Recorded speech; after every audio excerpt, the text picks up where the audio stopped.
All right, today we're going to do the long awaited, by popular demand, many request update video on my current EMT basic response bag setup. So a couple years ago, for those of you who've seen the video, I was using a StatPax Med Slinger, I think it's called. Anyway, I ended up donating that to a sports team that travels, and I just thought they would benefit from having a good pack in their vehicle. So my current bag is the 511 ALS operator bag. From my understanding, 511 has discontinued this bag, but it is still available on the internet. One of the big upgrades I've made in the last couple years is this AED. This is a Zoll AED Plus. My wife and I had decided, so we moved out of town and we're even further into the mountains now. And where we are, sometimes I arrive on scene. If I'm at home and respond to a call that's within my area, I can be there for 10 or 15 minutes by myself. And so we decided that having an AED was a logical next step in our service to the community. So we thought about it, we prayed about it, and we decided to go ahead and buy one. We paid for this with our own money, and our fire department uses the Zoll X Series monitors, as well as on the squad truck, and then on the engines we have the AED Plus. So this will just link right up to the department's monitors or AEDs when they show up. And the chief told me that he would replace the pads if I need to use it, and the batteries. So we went ahead and made the initial investment, and here it is. Had this for, I guess, a couple years now. The other thing, tank of oxygen, and that's just to provide oxygen therapy when indicated. Again, we're even further out now than we were before. All right, let's get into the bag. So I've modified this bag for my preferences. It comes with two of these pouches on the front that are in the vertical orientation. I took the one off and took the other and just rotate it horizontally. And what I keep in here is just basic medications. So, and Band-Aids. So just some bandages, a variety of bandages in the event, we're at some kind of a function and someone just needs a Band-Aid. And then some basic medications, Tylenol, Imodium, things like that. On the side here, have an IR American flag, Old Glory flying with a pair of shears. On the back, I have a Streamlight. This is really an angled firefighter light, but I enjoy having it on the bag here because it provides a lot of light, in this really dark mountainous environment. On the other side, I've just got, this is the other pouch that was on the front. Just got another pen, as well as my notepad. Let's go ahead and open the bag up and get to the contents. Oh, and this top pouch here, this is where I keep my gloves and a respirator if I respond to a sick person call. Okay, so opening the bag up,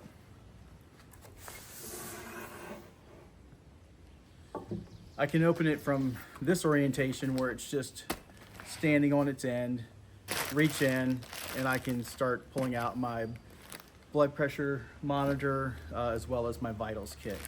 Like I mentioned in the video a couple years ago, on loud environments, I have problems getting a good accurate blood pressure. I can do, do like BP over PALP, no problem. But if it's a quiet environment, I can totally capture the blood pressures, systolic and diastolic. But I just decided to go ahead and add this blood pressure monitor and cuff to my bag. This fits most standard adults and young people, like children in their preteen to teen years.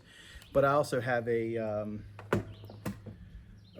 kit with all the different sizes of blood pressure cuffs. So this is my vitals pouch, and what I have in here is, you'll recognize a lot of this stuff from the last video a couple years ago. Temperature gauge, pulse oximetry finger probe, as well as blood glucose monitor, and in here I have the single-use lancets. I did end up getting a Littman. I think this is the Master Classic. It's a really nice stethoscope, which helps me quite a bit in some of those environments that are a little bit loud. Okay, I also have a pen light. Just sitting on the top here, I also have a non-rebreather mask for the oxygen cylinder, and I also have a nasal cannula in here. I just didn't really have enough room to put like a CPAP or a nebulizer. It's just, you just have to kind of pick what you think you're going to use the most. And, you know, of course, there will be other people responding, including EMS that shows up with a lot of capabilities. This is my medication pouch. In here I have epinephrine, aspirin, ibuprofen, acetaminophen, diphenhydramine, naloxone, blood glucose medication for low blood glucose. As an EMT in the state of North Carolina, we can administer 14 medications.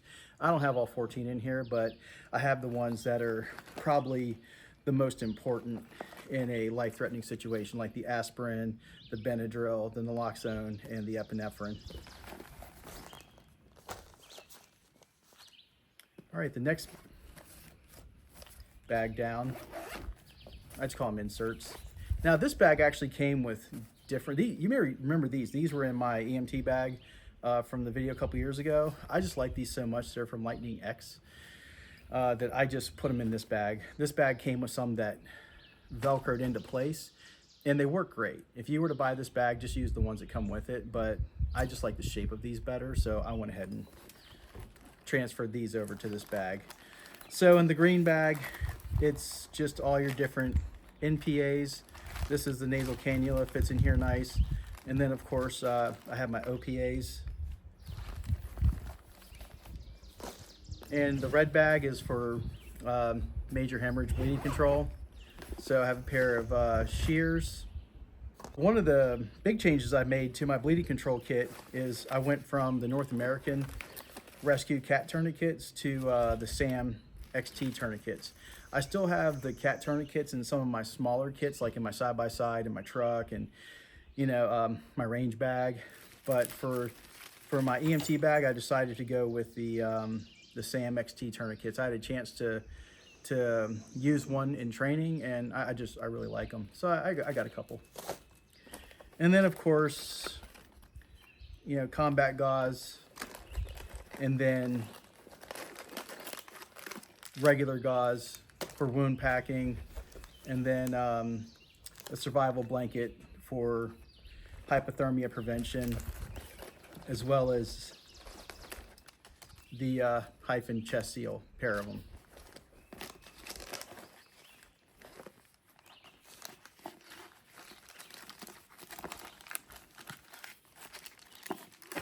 Just go ahead and put this back together real quick.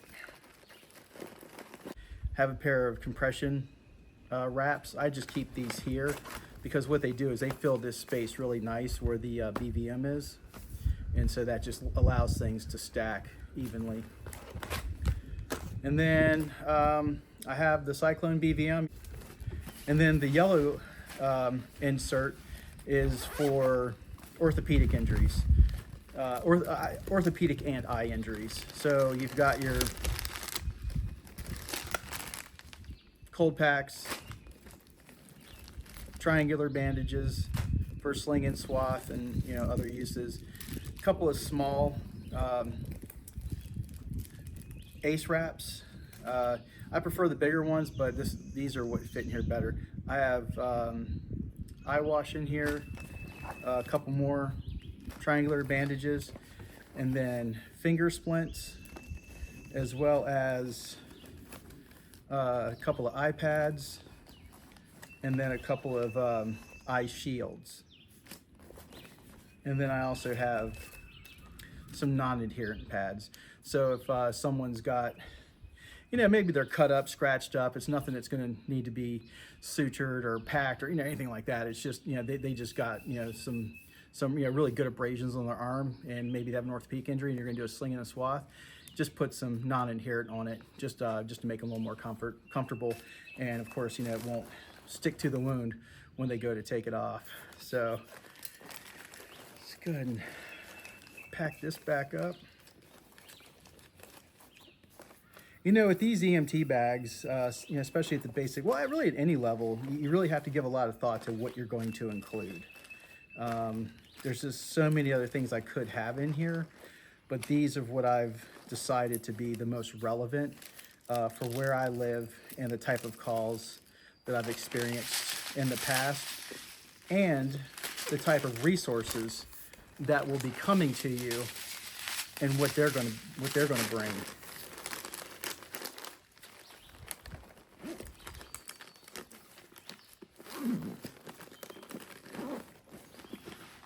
Continuing with splinting, in this side pocket here, you can technically put this oxygen cylinder in here, but it really kind of disrupts the interior space of the bag, so I choose not to. Instead, I keep a couple of SAM splints in here, moldable, formable splints for orthopedic injuries of arms, legs, wrists, you know, and so on. I also have a child C-collar and an adult C-collar. I just have one of each. And the final piece I have for splinting is a SAM pelvic sling. And so I like these. I've used these in training before, and they're a little bit expensive. It's like $70, $80, but you know, it's just very user-friendly, it's intuitive, and it fits in here really nice than some of the other ones that are on the market. So that's what I went for, a pelvic sling. So there's two zippered pouches, one here, one here. In this one, I keep a large compression bandage. It folds out. Basically, it's like an abdominal injury type bandage, but you can use it for other things. Okay, on this side, I have,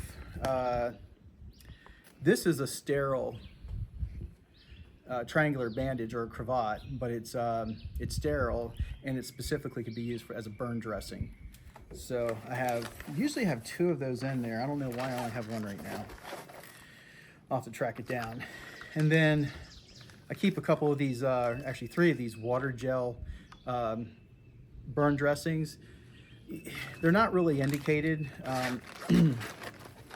or outlined in our protocols, so you just have to use your best judgment on that, like who you'd give it to, but they are just so relieving. I burned my hand once years ago, the palm of my hand, and it was just so painful. And a friend of mine had some of these, and it was just like instant relief. So I just carry these, you know, maybe me or another firefighter, EMT, volunteer burns their hand on something, just some random thing, and you know, I can offer this to them for comfort. As far as a patient, you just have to use your best judgment, because it's technically not in our protocols. So that's pretty much it for this main compartment.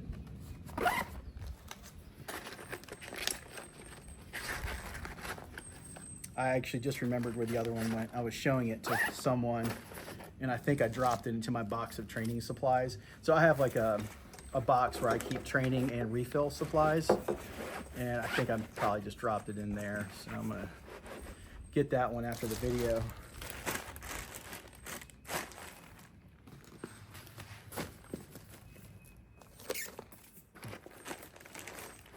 put it back in here.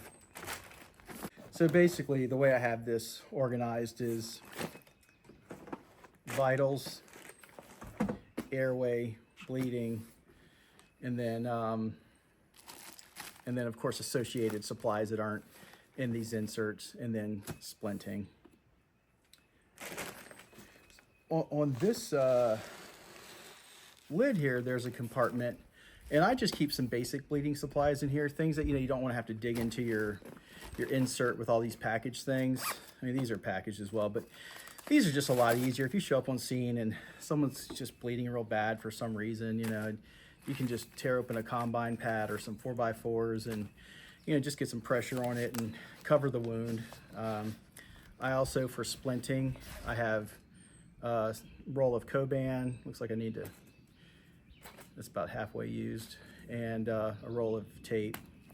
And then I also have one of these nosebleed splints that you can just put on the bridge of someone's nose and just have them sit with their head tilted forward and just control the bleeding. These patches here, I'll probably get a question in the comments. So this bag doesn't come with pouches; it just comes with the soft loop version or side of the Velcro.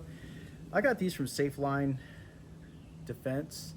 They're the ones you see them on YouTube. But they send out vests and things to some of the more popular YouTubers, and but they also make patches.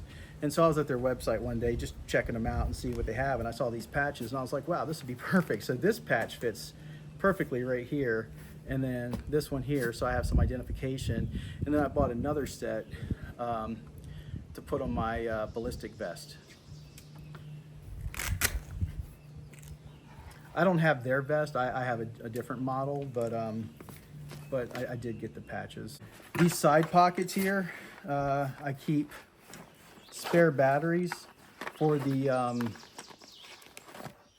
this would be for the pen light, the pulse oximetry, and the blood glucose monitor.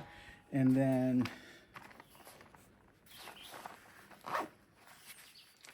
this set of batteries is for the blood pressure monitor.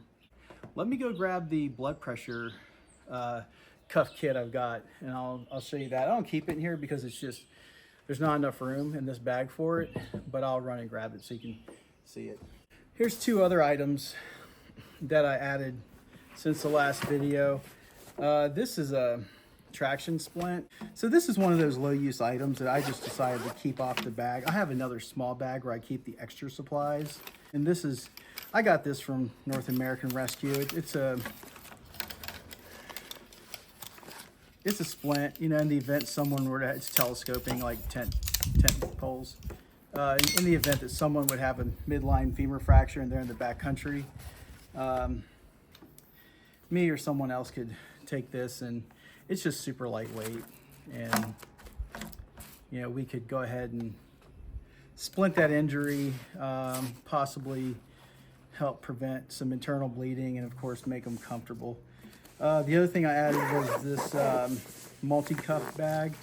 Same thing, I got it from North American Rescue website when I bought this, and some refill supplies. So it has a little fold out here. It has child, small adult, adult, large adult cuffs. And then the sphygmometer just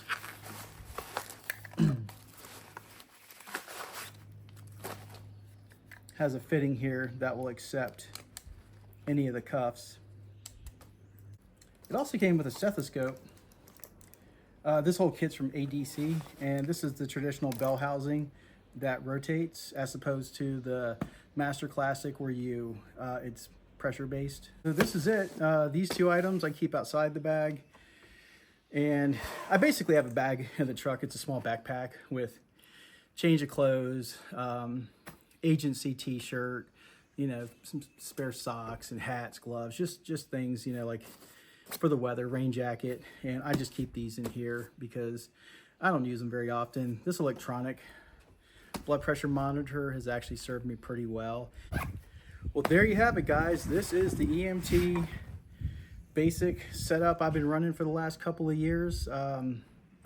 It's worked well for me. I like the backpack capability, and yeah, no complaints. I'm not considering replacing it with anything at the time. I have looked at some of the stat packs bags that will hold the AED. You know, but when you replace something in a bag, especially something that's larger size, you're always going to lose something unless you get a really big bag, which I don't want to do. All right, guys, any questions, let me know. I will do my best to answer them. Thank you for watching, and I do appreciate your guys' time, and I will see you next time. Thank you. Bye.